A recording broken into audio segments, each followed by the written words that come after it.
Hello everyone, welcome to my channel let's learn literature. आज हम बात करते हैं मॉडर्न टाइम पीरियड के राइटर विल्फ्रेड ओवेन की। इनका बर्थ हुआ था 1893 में, इनकी डेथ हुई थी 1918 में।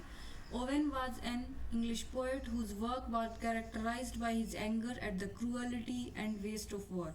तो ये खुद एक सोल्जर थे और उन्होंने वर्ल्ड वार फर्स्ट में भाग लिया था, वहाँ पे फाइट की थी उन्होंने देखा था कि जो वार सीन होता है वहाँ पे कैटल की तरह लोगों को, जो सोल्जर्स होते हैं उनको मार दिया जाता है, कैसे उनकी बॉडी पड़ी है, जो ब्लड शेड होता है उसको इन्होंने अपनी पोइट्री में उस एक्सपीरियंस को जो उन्होंने वहाँ पे देखा था या एक्सपीरियंस किया था, जो सीन उन्होंने उसी को उन्होंने अपनी पोइट्री में लिखा है।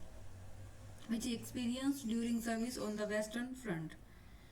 विल्फ्रेड ओवन का बर्थ हुआ था 18 मार्च 1893 श्रॉपशायर में, और after school he became a teaching assistant and in 1913 went to France for 2 years to work as a language tutor.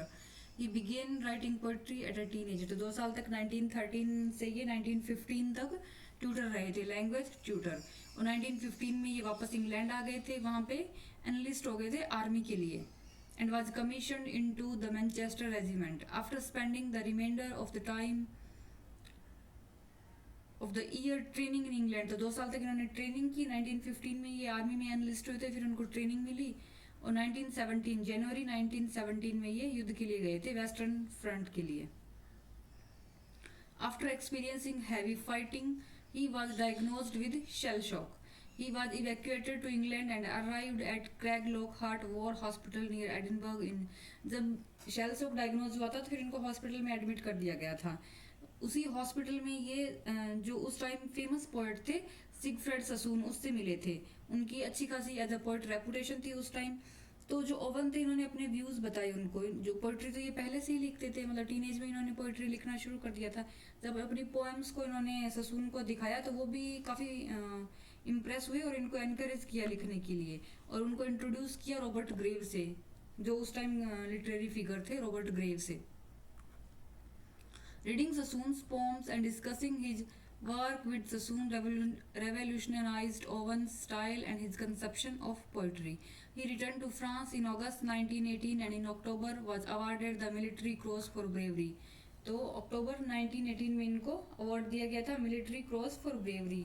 On 4 November 1918 he was killed while attempting to lead his men across the Sambre Canal at Ors. The news of his death reached his parents on 11 November आर्मिस्टाइज day पे। इनके parents को जैसे 4 नवंबर को इनकी death हो गई थी, इनको मार दिया गया था, 11 नवंबर को इनके पेरेंट्स तक इनकी न्यूज़ पहुंची थी। एडिटेड बाय, तो लाइफ टाइम में कुछ वर्क इनके पब्लिश नहीं हुए थे, इनको कोई नहीं जानता था। बाद में ससून ने एडिट किया और पब्लिश किया था 1920 में। Only 5 of Owen's poem were published before his death. One in fragmentary form. His best known poem, इनकी जो बेस्ट नॉन पोम्स है जो फेमस है वो एक तो है anthem for doomed youth, futility, dulce et decorum est, the parable of old man and the young, strange meeting. However most of them were published posthumously. इनकी जो लगभग पोएम है वो सारी पोस्ट्यूमसली पब्लिश हुई हैं।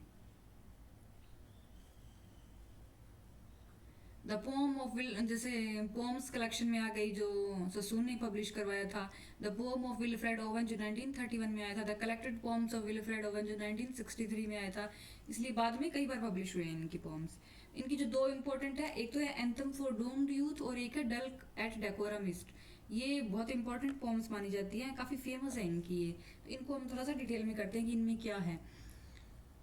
डल्क एट डेकोरम ईस्ट, ये क्या है? Dulce et decorum est, Wilfred Owen details the horror that soldier would experience in war. तो जब वो खुद उस वॉर में थे और उस हॉरर को इन्होंने जो एक्सपीरियंस किया था कि कैसे सोल्जर्स मारे पड़े हैं, उनकी बॉडी 2-2 दिन तक पड़ी है, सड़ रही है, उसी को इन्होंने एक्सपीरियंस किया था वहाँ पे। उसी सीन को यूज किया है, लिखा है इसमें। Owen strikes at the heart of the patriotism and propaganda peddled by society by denouncing Horace's famous Latin phrase. Horace की ये बहुत ही फेमस लैटिन फ्रेज है जो सोसाइटी में उस टाइम बहुत बोली जाती थी। डल्क एट डेकोरम ईस्ट प्रो पेट्रियो मोरी, मतलब इसका क्या मतलब है? ये तो लैटिन में है, लेकिन इंग्लिश में इसका मतलब है कि it is a sweet and honourable thing to die for one's country.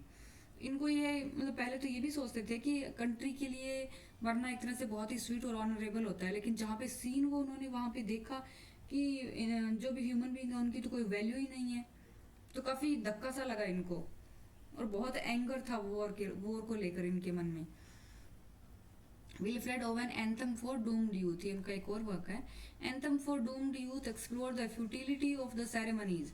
मतलब जब कोई सोल्जर की डेथ हो जाती है तो फिर उसको ऑनर करने के लिए एक ट्रिब्यूट दिया जाता है, मतलब बेल्स बजती हैं या यहाँ पे वो तोप चलाई जाती है, बंदूक, या इंडिया में भी होता है जब किसी सोल्जर की डेथ होती है तो एक सेरेमनी या रिचुअल होता है ट्रिब्यूट करने के लिए, उसको एक तरह से ऑनर करने के लिए। तो उसी को दिखाया गया कि इस ऑनर का क्या मतलब है। Explore the futility of the ceremonies, religious or otherwise, and tribute that are given to soldiers after they have died, either in celebration of their life or as grievance over their death। मतलब उनकी जो life थी उसका celebration है या grievance है over their deaths. Owen's poem remarked that the soldiers are treated like cattle, slaughtered in large number without care or thought। क्या तुम उनको सेरेमनी दे रहे हो? उनकी जो डेथ हुई है, जो बैटल फील्ड होता है वहां पे तो इनको कैटल्स की तरह एक तरह से काट दिया जाता है, जो इतनी बड़ी बड़ी गन होती है, गन के आगे सोल्जर्स का क्या रोल होता है। और यहाँ पे आप उनको एक तरह से ऑनर कर रहे हो और वहां पे ये पशुओं की तरह कट रहे हैं। Owen also delves into the way in which many of these often young men lost their life prematurely। मतलब उनमें से तो कुछ इतने यंग होते हैं कि जिन्होंने अपनी लाइफ को स्टार्ट करने का अभी चांस भी नहीं मिला होता है, प्रीमेच्योरली उनकी वहां पे डेथ हो जाती है।